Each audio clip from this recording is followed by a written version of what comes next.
আজকে আরও একটা রেসিপি নিয়ে চলে এসেছি, কারি পটল। এর জন্য পটলগুলোকে একটু বড় সাইজের কেটে নিয়ে সেটাকে ভালোভাবে ভেজে নিতে হবে।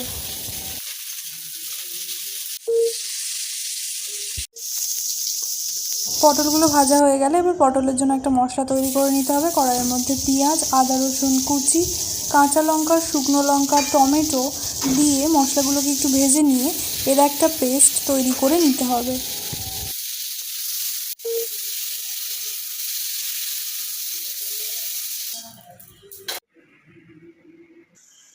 এরপর কড়াইয়ের মধ্যে তেল দিয়ে তার মধ্যে গোটা জিরে ফোড়ন দিয়ে একটু নাড়াচাড়া করে নিয়ে কারি পাতা দিয়ে দিতে হবে।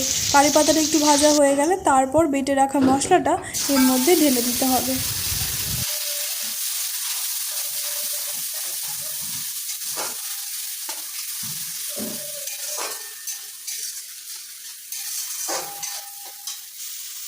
মশলাটা কিছুক্ষণ নাড়াচাড়া করার পরে এর মধ্যে পোস্ত বাটা, হলুদ গুঁড়ো, জিরে গুঁড়ো, ধনে গুঁড়ো আর স্বাদ মতো লবণ দিয়ে আবারও কিছুক্ষণ ভালোভাবে নাড়াচাড়া করতে হবে।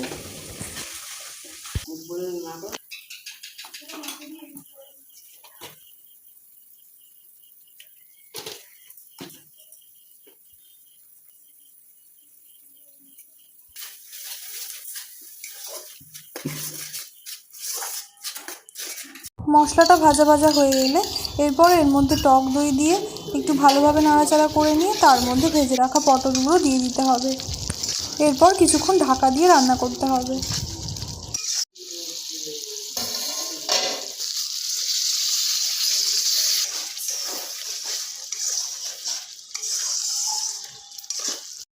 নামানোর আগে সামান্য পরিমাণে চিনি ছড়িয়ে দিয়ে ভালোভাবে মিশিয়ে নিয়ে নামিয়ে নিতে হবে।